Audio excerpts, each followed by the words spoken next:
T20 world cup 2022 special transmission commentary box और मैं हूं हरीश्वर जी। तो वर्ल्ड कप के शानदार मैचेस अब अपने फाइनल राउंड में दाखिल हो चुके हैं। जी हां, अब सेमीफाइनल की दौड़ के लिए मैच जारी हैं और आज के स्केड्यूल में बड़े ही दो अहम मैचेस खेले गए। पहला मैच न्यूजीलैंड आयरलैंड और अब ऑस्ट्रेलिया और अफगानिस्तान के दरमियान एक शानदार टाकरा हमें देखने को मिला और फाइनल अब ये हो चुका है कि न्यूजीलैंड ने सेमीफाइनल का टिकट कटवाने में न्यूजीलैंड कामयाब हो चुका है। अब अगली टीम में से, अगले ग्रुप में से कौन जो है वो सेमीफाइनल में पहुंचता है, ये कि जब कल इंग्लैंड का मैच होगा तमाम तर चीज़ें होंगी, डिसाइड हो जाएगा। तो आज के शो में ये हाइलाइट्स हैं और साथ कुछ कौमी स्क्वाड का भी जिक्र करेंगे और एक हैट्रिक भी हुई है आज, उसका भी जिक्र करेंगे और साथ साथ फेक फील्डिंग के कुछ मसाइल भी सामने आए हैं और कौमी स्क्वाड में अब क्या कुछ कमियां रह गई हैं और नहीं होनी चाहिए। और हम सब जानते हैं कि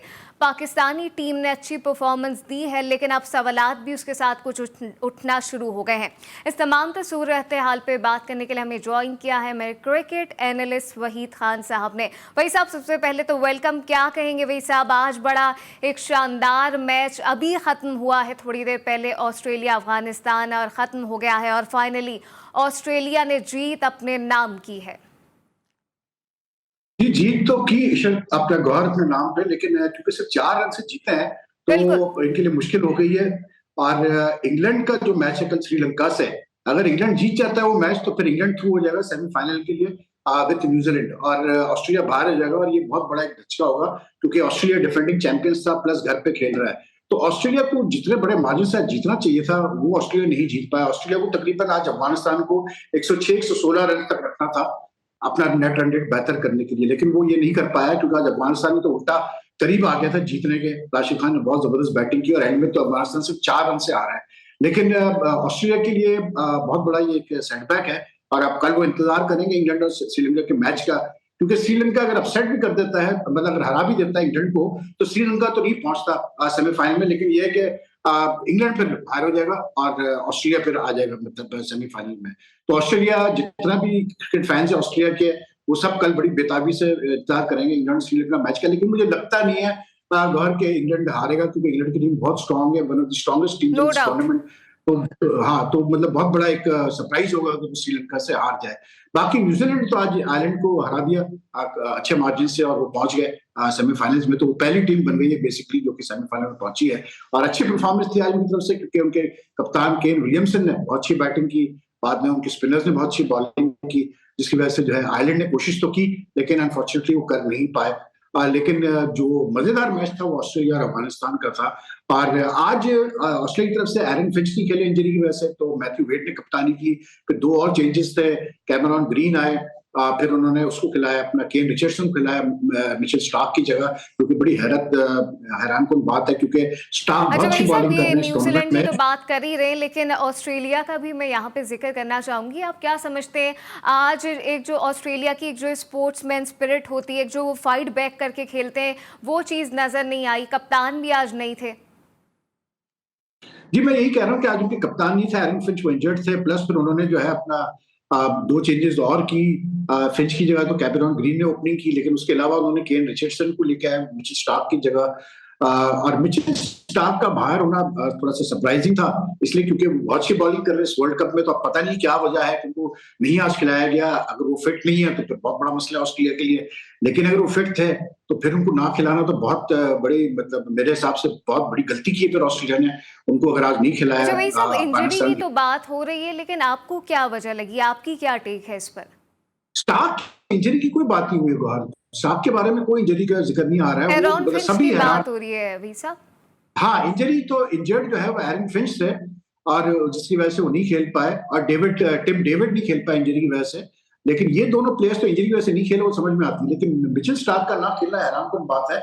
और उनके नाम से फर्क पड़ा आज इसलिए क्योंकि आज अफगानिस्तान ने बैटिंग बहुत अच्छी की। देखिए, अफगानिस्तान ने 169 का टोटल उन्होंने चेस करना था और जिस हिसाब से उन्होंने बैटिंग की है वो मतलब उनकी तारीफ करनी पड़ेगी, इसलिए क्योंकि उनके सारे तकरीबन बैट्समैनों ने कोशिश की कि मतलब इस टारगेट को पूरा किया जाए। और एंड में तो राशिद खान ने जिस तरह से 24 गेंदों में 48 किए और जिस तरह उन्होंने छक्के लगाए मतलब ऑस्ट्रेलिया के बॉलर्स को, वो कमाल था। और मैं समझता हूँ बहुत ही शानदार बैटिंग की है राशिद खान ने। राशिद खान इस पर T20 के हिसाब से दुनिया के प्रॉब्लली सबसे वैल्यूएबल प्लेयर है, क्योंकि अगर वो बॉलिंग में कुछ नहीं कर रहे होते हैं तो फिर वो बैटिंग में करते हैं, और उनकी वजह से अफगानिस्तान की क्रिकेट में बड़ी जान आ जाती है। तो आज उन्होंने शो किया कि वो कितने इंपॉर्टेंट है अफगानिस्तान टीम के लिए। लेकिन ऑस्ट्रेलिया के लिए मुश्किलात डेफिनेटली, अब देखते हैं क्या होता है, ऑस्ट्रेलिया पहुंच पाता है सेमीफाइनल में या नहीं पहुंच पाता है। अच्छा, वही सब होम ग्राउंड पर ऑस्ट्रेलिया के लिए आज उस तरह से परफॉर्म नहीं कर पाई और अफगानिस्तान ने जो है वो काफ़ी लास्ट तक मैच फंसा दिया था। तो आप क्या समझते हैं, क्या एक जो है वहाँ उनकी तरफ से लेकनेस रही? लेटस कोई नहीं देखे, हर बात ये T20 क्रिकेट है। T20 क्रिकेट का हम बार बार यही बात करते हैं कि T20 क्रिकेट में दो टीमें जब आपस में खेलती हैं तो होता ही है कि T20 क्रिकेट में जो कमजोर टीम होती है ना, उसको भी बड़ा मौका मिलता है कि वो अपने ताकतवर हरीफ को हरा सकती है, क्योंकि 20 ओवर की क्रिकेट है सिर्फ, तो उसमें आप एक्सपोज नहीं होते, आपकी वीकनेसेस एक्सपोज नहीं होती 20 ओवर की क्रिकेट में। लेकिन अगर आप 50 ओवर का मैच खेल रहे हो या आप टेस्ट मैच खेल रहे हो तो फिर उसमें नहीं चलता, उसमें कमजोर टीम जो होगी वो वाज़ेह तौर पे एक्सपोज हो जाती है, क्योंकि मैच ओवर ज्यादा होते हैं, मैच ज्यादा लंबा होता है, तो उसमें आप अपनी वीकनेस से छुपा नहीं सकते। लेकिन T20 में पॉसिबल होता है, और इसीलिए हम देख रहे हैं कि इस वर्ल्ड कप में अपसेट्स हो रहे हैं, और अभी तक अपसेट्स 2-3 अपसेट्स हुए हैं। तो इसीलिए आज अफगानिस्तान ने जिस तरह परफॉर्म किया, देखिए अफगानिस्तान ने बैटिंग बड़ी सेंसिबल की, खास करके इब्राहिम जफरान और उसने कैसे बोलते हैं गुलबदन नायब, उन्होंने दोनों ने बहुत अच्छी बैटिंग की और बड़ी सेंसिबली उन्होंने बैटिंग की। और मैं समझता हूँ कि अगर बाद में राशिद खान ने जिस तरह से फिर इनको मैच को अलाइव रखा, लेकिन जो क्रूशियल चीज थी नायब का जो रनआउट था मैक्सवेल की, मतलब मैक्सवेल ने जो उनको रनआउट किया उससे बहुत फर्क पड़ा, क्योंकि अगर उस वक्त नायब रनआउट नहीं होते तो पार्टनरशिप बहुत अच्छी जा रही थी इसकी और इब्राहिम जरदान की, और शायद अफगानिस्तान मैच जीत भी जाता है। लेकिन अफगानिस्तान क्रेडिट ज्यादा बॉलर्स को जाता है, क्योंकि नवीन उनके फास्ट बॉलर, उन्होंने बहुत तपी-तपी बॉलिंग की। बिल्कुल, अफगानिस्तान ने तो आज ऑस्ट्रेलिया को मैदान में सब टाइम दिया, हार्ड टाइम दिया। लेकिन अगेन अभी वक्त हुआ एक ब्रेक का। एक ब्रेक पे आने के बाद बात करेंगे क्या आयरिश टीम ने भी न्यूजीलैंड को टफ टाइम दिया या फिर नहीं। अभी लेते हैं शॉर्ट ब्रेक।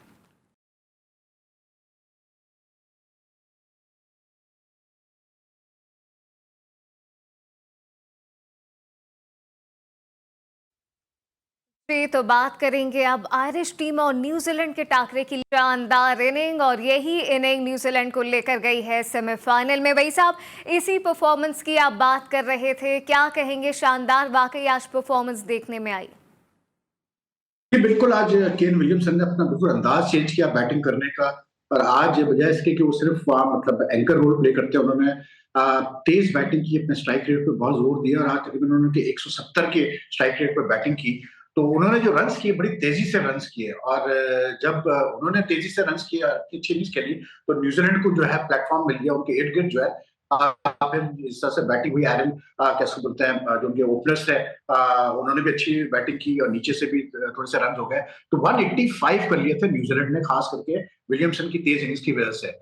तो उसकी वजह से ये कि फिर आयरलैंड के लिए मुश्किल हो गई थी, क्योंकि 185 जो है वो बहरहाल काफी रन होते हैं, और वो भी अगर उनके एक बॉलर है, लेफ्ट आर्म पेस बॉलर है आयरलैंड के जॉश लिटल, उन्होंने जो है 19 ओवर में हैट्रिक ली, और बड़ी जबरदस्त हैट्रिक उन्होंने ली, क्योंकि अगर वो हैट्रिक नहीं लेते तो शायद न्यूजीलैंड 200 भी कर लेता। लेकिन उन्होंने जो हैट्रिक ली उसमें उन्होंने विलियमसन को पहली गेंद पे आउट किया, और फिर अगली 2 गेंदों पे उन्होंने जो है उसको जिमी निशम को और सैंटनर को लेग बिफोर किया।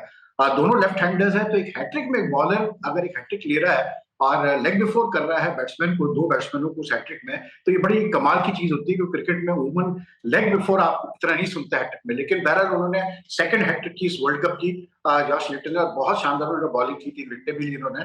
तो अगर वो हैट्रिक नहीं होती तो शायद न्यूजीलैंड ज्यादा रन कर पाता, लेकिन 185 काफी था न्यूजीलैंड के लिए। और मैं समझता हूँ कि फिर जब 185 हो गए थे तो आयरलैंड क्योंकि इतना मतलब उनका एक्सपोजर नहीं है, तो उस लिहाज से उन्होंने अच्छा फाइट किया। उनके दोनों ओपनर जो है बिल बर्नी और स्टर्लिंग ने अच्छी पार्टनरशिप की, 40-50 रन की कुछ पावर प्ले में। लेकिन उसके बाद फिर उनकी जैसे स्पिनर्स आए, इस चौधरी और माइकल सैटनर, तो फिर उनकी विकेटें गिरना शुरू हुई आयरलैंड की। और उनके जो बीच में 2 अच्छे बैट्समैन है, ट्रैक्टर और डिलीनी वगैरह, वो इतने रन नहीं कर पाए, टक्कर और ट्रैक्टर जो है वो इतने रन नहीं कर पाए, तो फिर न्यूजीलैंड एंड में आराम से जीत गया। लेकिन न्यूजीलैंड का जीतना इतना बड़ा सरप्राइज नहीं था, क्योंकि हम एक्सपेक्ट कर रहे थे कि न्यूजीलैंड जीतेगा, क्योंकि New Zealand is one of the title favourites, और न्यूजीलैंड के लिए अच्छी चीज ये कि आज जिस तरह से बैटिंग की है केन विलियमसन ने, अगर इसी अंदाज में उन्होंने बैटिंग की आगे भी, तो फिर दूसरी टीमों के लिए मुश्किल हो जाएगी। इसलिए कि केन विलियमसन वैसे बहुत वर्ल्ड के टॉप 5 बैट्समैन में गिने जाते हैं, लेकिन आज उनका बिल्कुल एक मुख्तलिफ अंदाज हमें नजर आया T20 क्रिकेट के लिहाज से। अच्छा, मुख्तलिफ अंदाज की बात कर रहे हैं वही साहब, आज कप्तानों का रोल बड़ा अहम रहा। जैसे हमने देखा एक कप्तान जो है वो बाहर बैठ गए, चाहे वो उनकी अपनी विश नहीं थी, खैर एनीवेज, और फिर विलियमसन किस तरह जो है वो अपनी टीम को आगे लेके गए। अब अगला टाकरा जो है वो बाबर आजम, अब अगली जो नज़रें हैं, जैसे हमारा अगला टाकरा पाकिस्तान को और बांग्लादेश का इतवार को, तो अब नज़रें वाकई हमारे कैप्टन पर टिक गई हैं कि वो परफॉर्मेंस उनकी आ नहीं रही। आप क्या समझते हैं, यही कुछ आगे भी कंटिन्यू करेंगे, सर्वाइवल उनका यही इसी तरह रहेगा, लेकिन कुछ अच्छा भी कर पाएंगे अब हम इतवार को? ठीक है, बात ये है बहर के हमने जो है ना टू लेट छोड़ दिया चीजों को। बात ये है कि पाकिस्तान का मसला यही रहा है कि जब करना होता है परफॉर्म उस वक्त नहीं करते। हमने जो शुरू के 2 मैच हारे, खासकर जिम्बाब्वे वाला मैच हारा, उससे बहुत हमें फर्क पड़ गया।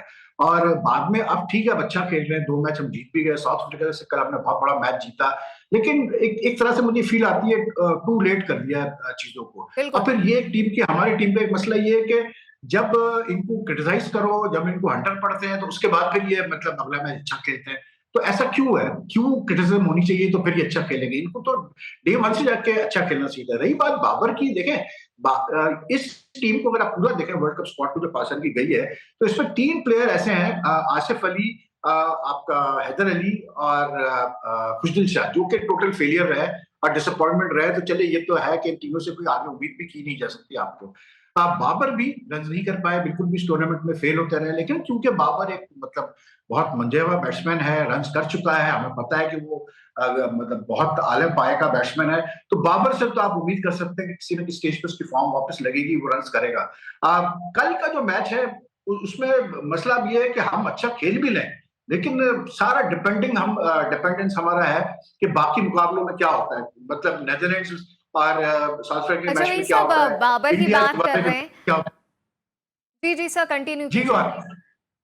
जी जी, अब तो अब सारा हमने अपने जो चीज है ना दूसरों के हाथ में छोड़ दिया है। तो अच्छा, अगर हम खेल भी गए बांग्लादेश से, लेकिन अगर दूसरे मैचेस में हमारे फेवर के रिजल्ट नहीं आए, तो फिर हम फिर भी सेमीफाइनल हम नहीं पहुंच पाएंगे।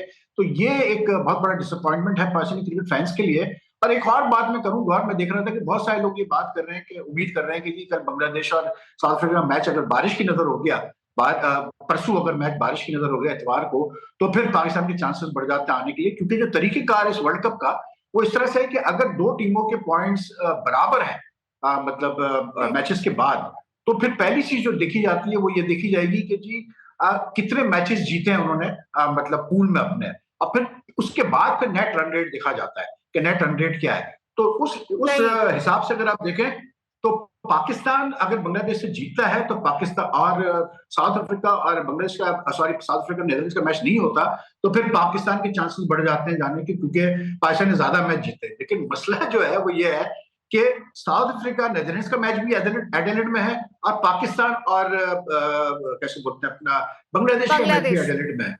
हाँ, तो पहला मैच जो है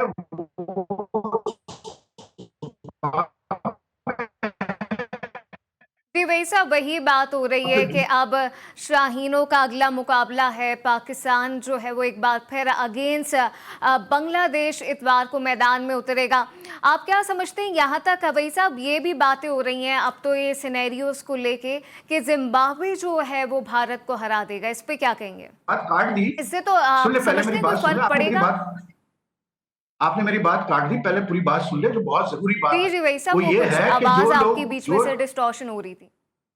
अच्छा, अब सही है मेरी आवाज? जी जी परफेक्ट है सर, आप कंटिन्यू कीजिए। अच्छा, मैं ये बता रहा था आपको कि जो मैचेस हैं इतवार को, उसमें जो लोग उम्मीद कर रहे हैं कि साउथ अफ्रीका और बांग्लादेश, उसका नीदरलैंड्स का मैच बारिश की नजर अगर हो जाता है, 1-1 पॉइंट दोनों को मिलते हैं, तो फिर ये कि पाकिस्तान के चांसेस बढ़ेंगे। मसला ये है कि दोनों एडिलेड में खेल रहे हैं, पाकिस्तान का मैच भी एडिलेड में है, तो अगर साउथ अफ्रीका और नीदरलैंड्स का मैच नहीं हुआ, बारिश की नजर हुआ, तो उसका मतलब ये कि फिर पाकिस्तान का मैच भी नहीं होगा फिर बारिश की वजह से, तो फिर तो पूरा ही पाकिस्तान जो है बाहर हो जाएगा। तो हमें उम्मीद ये करनी चाहिए कि बारिश ना हो और मैच हो, और किसी तरह से अगर नीदरलैंड सरप्राइज कर दे साउथ अफ्रीका को, तो वही गलत बात है, फिर हमारे चांसेस है कि हम सेमीफाइनल पहुंचते हैं। लेकिन मैचेस होना बहुत जरूरी है। जी गौर, आप बताएं क्या कह रही थी आप, आगे क्या पूछी थी आप? जी वही साहब, मैं ये कप्तान पे भी कुछ बात ये करना चाह रही थी कि अभी जैसे हम कप्तान की बात करें, ऑब्वियसली वो परफॉर्म नहीं कर पा रहे। मोइन खान का इस हवाले से कहना है कि अब कप्तान को खुद ही ये सोचना चाहिए कि वो क्यों जो है वो उनकी परफॉर्मेंस नहीं आ रही है मैदान में। देखिए, हर बड़े बैट्समैन के साथ ऐसा होता है कि उसका बैड मतलब पैच आता है, सब बैट्समैनों के साथ होता है। ये कोई कानूनी बात नहीं है जो बाबर के साथ हो रही है। हाँ, डेफिनेटली प्रेशर होगा बाबर के ऊपर कि मतलब वर्ल्ड कप है और एशिया कप में हम फाइनल हार गए थे, लेकिन आई डोंट थिंक कि ये कोई इतना बड़ा मतलब टेंशन की बात लेकिन है। भाई साहब, आप समझते हैं ना कि वो कॉन्सेप्ट तो अब खत्म हो गया है ना, कि जो एक कॉन्सेप्ट बना लिया था कि रिजवान और बाबर ही परफॉर्म कर सकते हैं, ये नहीं बिल्कुल, होंगे वो तो तो बिल्कुल खत्म हमारी जो करना टीम चाहिए, है वो वो 100 तो पर आउट हो जाएगी, 120 पर। वो तो कॉन्सेप्ट अब खत्म हो गया। जो लास्ट परफॉर्मेंस देखिए, मिडिल ऑर्डर अच्छा परफॉर्म कर रहा था। नहीं, वो ठीक है, वो मिडिल ऑर्डर ने मतलब रेयरली परफॉर्म किया कई अरसे से, लेकिन बिल्कुल। चले कर दिया। लेकिन वैसे भी मैं समझता हूँ कि रिजवान और बाबर की अब जो ओपनिंग जोड़ी है, उसकी जगह दूसरी जोड़ी ट्राई करनी चाहिए, इसलिए क्योंकि कोई बात नहीं है कि अगर आप फ्रेश अप्रोच से मतलब चीजों को देखें, तो कोई बुराई नहीं है अगर आप फ्रेश अप्रोच से चीजों को देखें। तो मैं समझता हूँ बिल्कुल चेंज होना चाहिए। रही बात बाबर की, देखें बात यही है कि अभी मोहम्मद हफीज जो है, जो पाकिस्तान के साबिक कप्तान है, या दूसरे जो फॉर्मर प्लेयर है, मोहम्मद हफीज ने जब यहाँ पर शो किया था तो उन्होंने काफी बाबर की कप्तानी को क्रिटिसाइज किया था। लेकिन अब ऑस्ट्रेलिया वो पहुंचे हैं तो वो ऑस्ट्रेलिया में जाके कह रहे हैं कि जी बाबर की कप्तानी पे क्यों हमें ज्यादा नुक्ताचीनी नहीं करनी चाहिए। क्यों नहीं करनी चाहिए नुक्ताचीनी? बात यह है कि अगर एक कप्तानी में खामियां नजर आ रही है, तो अगर बात नहीं करेंगे तो खामियां दूर कैसी होंगी? खामियां अगर ठीक हमने करनी है तो हमें उस पर बात करनी पड़ेगी। और अगर कोई क्रिटिसाइज करता है बाबर की कप्तानी को, तो उसका मतलब ये थोड़ी कि कोई उसकी कोई जाती दुश्मनी है बाबर से, या कोई उसका मसला है बाबर बिल्कुल। से। बाबर का जो स्टेचर है एज अ बैट्समैन, वो अपनी जगह है, उसकी उस पर तो कोई दो आर्ग्यूमेंट ही नहीं है। लेकिन एज अ कैप्टन उसने गलत फैसले किए हैं, जब भी हम कह रहे हैं। देखिए, 3 प्लेयर इस वक्त वो ऐसे कैरी कर रहे हैं टीम में जो कि जिनकी जगह नहीं बनती इस टीम में। आसिफ अली हो गया, हैदर हो गया, खुशदिल शाह हो गया। क्यों आपने 3 स्पॉट जाए किए? आपको ये स्पॉट्स नहीं जाया करनी चाहिए थे। अभी मैं आपको बताऊं, इतनी बात हुई थी, इन्होंने जब इंग्लैंड की सीरीज हुई थी तो इन्होंने 2 नए लड़के डाले थे, उसमें आमिर जमाल और अबरार अहमद, ठीक है। अब आमिर को तो उन्होंने एक मैच खिलाया, 2 मैच खिलाया आमिर को बल्कि इन्होंने इंग्लैंड के खिलाफ। लेकिन जो अबरार लड़का था, जो कि बड़ा अच्छा एक स्पिनर है और बड़ा अच्छा मिस्ट्री स्पिनर है, उसको एक मैच भी नहीं खिलाया बाबर ने। जबकि उसको खिला के देखना चाहिए था कि वो कैसा बॉलर है, क्योंकि आगे बहुत काम आ सकता है। उस लड़के ने भी कायदम ट्रॉफी में कोई 5 मैचेस में वो तकरीबन 40 विकेट। सही। उरूज मुमताज ने भी इस हवाले से कैप्टन पर कुछ बात की है, साथ विराट की भी कुछ बात करेंगे, लेकिन अभी हुआ है वक्त एक शॉर्ट ब्रेक का।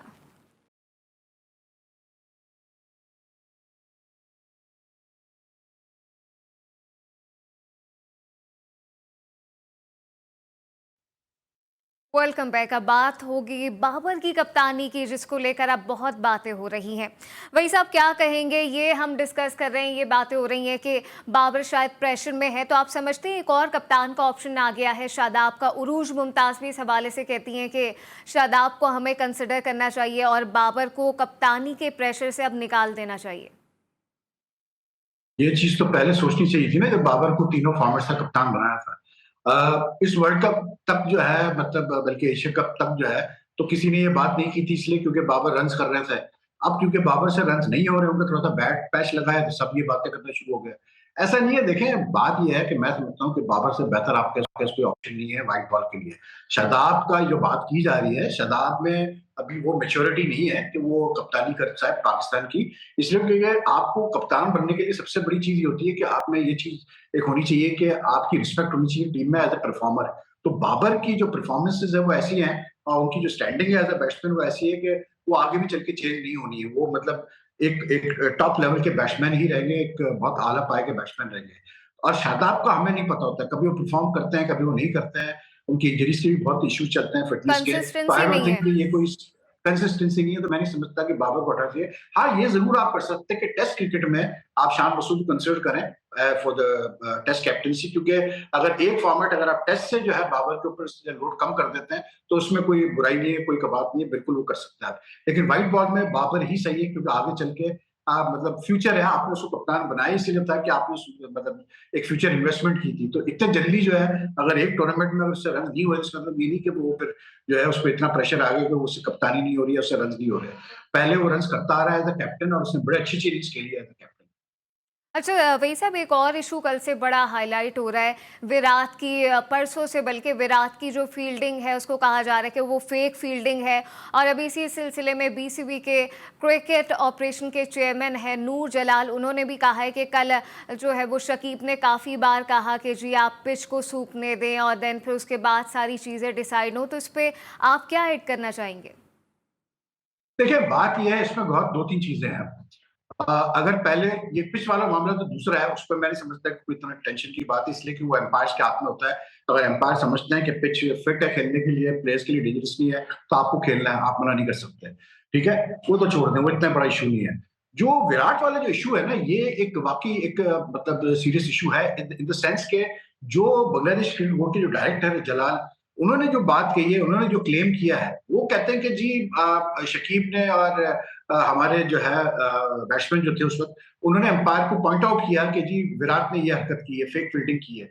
अब फेक फील्डिंग होती क्या है? फेक फील्डिंग बेसिकली होती है कि अगर एक फील्डर खड़ा हुआ है और उसके हाथ में अगर गेंद नहीं है और वो मतलब ये कोई गेस्चर शो करता है या थ्रेट करता है बैट्समैनों को कि मैं तुम्हें रन आउट कर दूंगा या ऐसे कुछ करूंगा, तो वो फेक फील्डिंग कहलाती है, इसलिए कि आपके हाथ में गेंद नहीं है। तो हुआ ये था कि अर्शदीप सिंह ने जो है डीप पॉइंट से थ्रो किया और वो बॉल आई सीधे कीपर के पास, मतलब दिनेश कार्तिक के पास।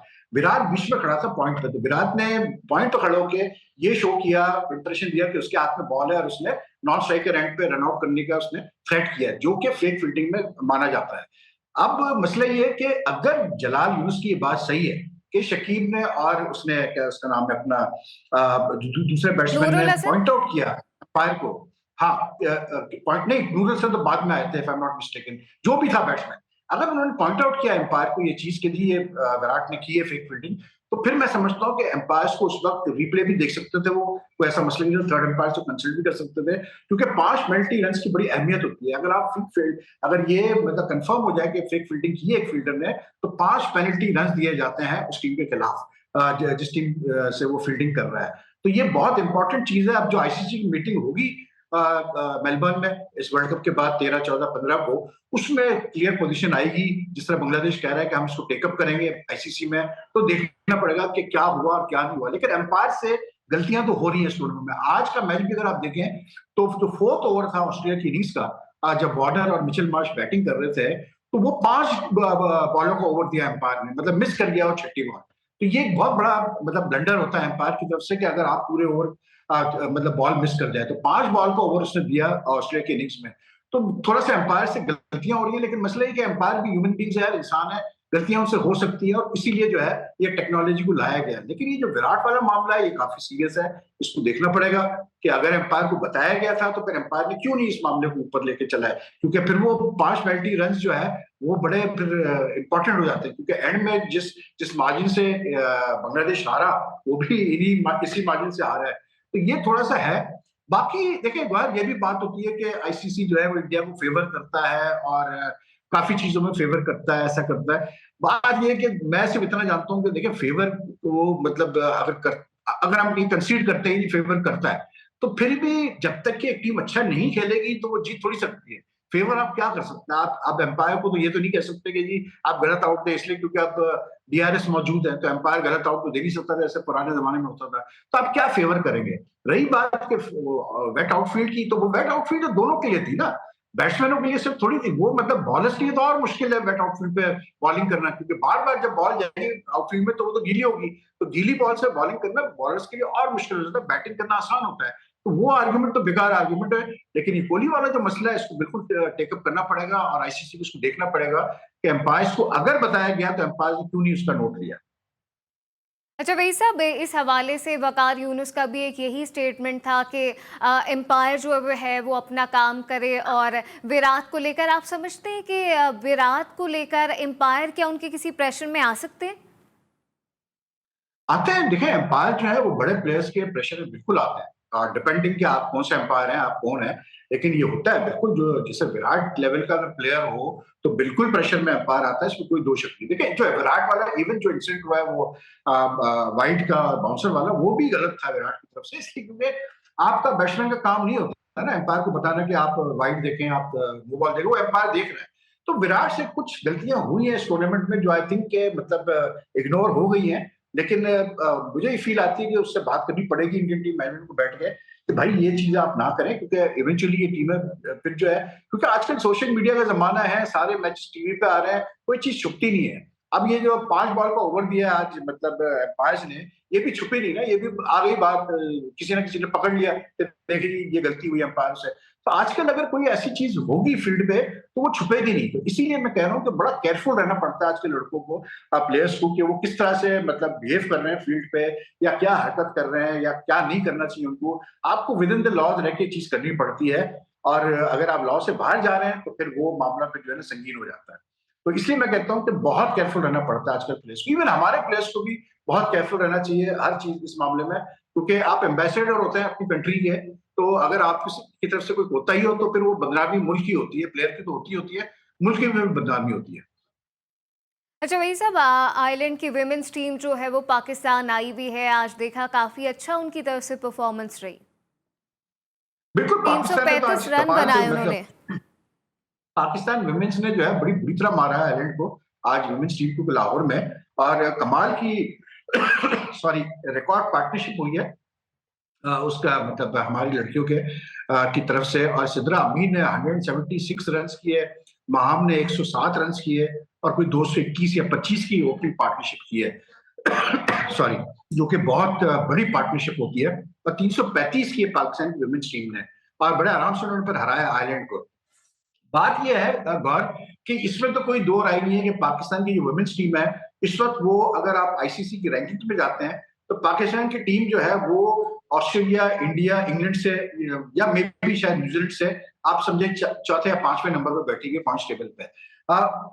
जो टीम है जैसे बांग्लादेश है, साउथ अफ्रीका है, आयरलैंड है, कैसे बोलते अपना, ये जो टीम है ये पाकिस्तान से नीचे ही है, इसलिए क्योंकि पाकिस्तान इनसे बहुत बेहतर टीम है। बिल्कुल, श्रीलंका है ऑब्वियसली पाकिस्तान से नीचे हैं। अभी एक ब्रेकिंग आ गई है और वक्त भी ऑलमोस्ट है, इख्तिताम पर है। कल यहीं से बातों का आगाज करेंगे। अभी के लिए मुझे और वहीद खान को दीजिए इजाजत, और आप देखते रहिए जी टीवी।